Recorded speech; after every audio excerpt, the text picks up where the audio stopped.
అదే విధంగా ఇంకో విషయం, మన పిఆర్సీ అనేది కూడా చాలా ఐఆర్ ప్రకటించినారు. ఇక్కడ వచ్చిన తర్వాత ఇది కూడా ఇంత 2-3 సంవత్సరాలు అవుతుంది, అది కూడా ప్రకటించలేదు. కాబట్టి నేను ప్రభుత్వాన్ని ఒకటే డిమాండ్ చేస్తున్నాను, మీరు హైదరాబాదు ధర్నా లోపు మా సమస్యలను పరిష్కరించాలని చెప్పేసి జేఏసీ నాయకులకు, జిల్లా నాయకులకు, అదేవిధంగా రాష్ట్ర నాయకులకు ఈ విషయాన్ని మనం తీసుకెళ్లాల్సిన అవసరం ఎంతైందని చెప్పి కోరుకుంటున్నాం. అయినా మీరు ఈ యొక్క వివిధ జిల్లాల్లో జరిగిన పోరాటాలను మీరు చూస్తున్నారు.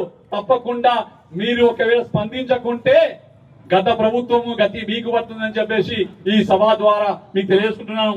అదేవిధంగా అయ్యా రేవంత్ అన్న, నువ్వు రాజకీయ గురువు అని చెప్తావు, చంద్రబాబు నాయుడు అంటావు కదా, ఆ రాజకీయ గురువుతో నీవు నేర్చుకో. ఆర్థిక పరిస్థితి రాష్ట్రాన్ని ఎట్లా అభివృద్ధి చేయాలని తెలుసుకో. మా యొక్క బకాయిలను తీర్చుకో. ఆ యొక్క పక్క రాష్ట్రం ఏ విధంగా అయితే డిఏలు, పిఆర్సీలు, తర్వాత ఈ బకాయిలు ఏ విధంగా తీరుస్తూ నువ్వు నేర్చుకో. ఒకవేళ నువ్వు అలా చేయకుంటే చాలా ఇబ్బంది పడతావు అని చెప్పేసి ఈ సభ ద్వారా తెలియజేసుకుంటున్నాను.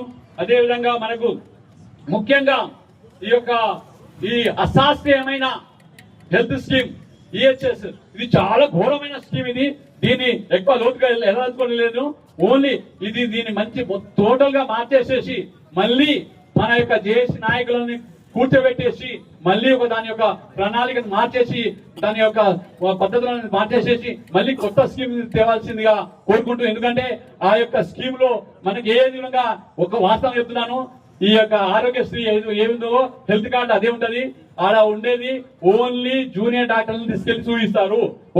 ఒక స్టాండ్ చేస్తారు, ఆడికి వెళ్ళిపోమని చెప్తారు. అక్కడ నుంచి మనం అవసరం ఉంటే మన పేషెంట్ ఉంటే అప్పుడు ఆ యొక్క తిరగడంలోనే ఆయన ప్రాణం పొందారు. కాబట్టి ఈ యొక్క స్కీమ్ చాలా ఘోరంగా ఉంది. దయచేసి ఈ స్కీమ్ ని ఎట్టి పరిస్థితుల్లో పునర్సమీక్షించుకోవాల్సిందిగా కోరుతూ, తర్వాత లాస్ట్ మాట అన్న, ఈ యొక్క అక్షరాలు మహాధర్నాలో ఎర్రగా ఎట్లా మండుతుందో అట్లా మండుతుంది. ఎందుకంటే ఈ యొక్క పిఆర్సీ అయినందుకు, డిఏ ఇయ్యనందుకు, అశాస్త్రీయమైన ఈహెచ్సి ఉన్నందుకు, సిపిఎస్ రద్దు చేయనందుకు ఈ యొక్క ఆకలి మంట, ఆ కడుపు మంట ఇప్పుడు ఈ వేదిక ద్వారా మీ అందరికి తెలియజేసుకుంటున్నాను.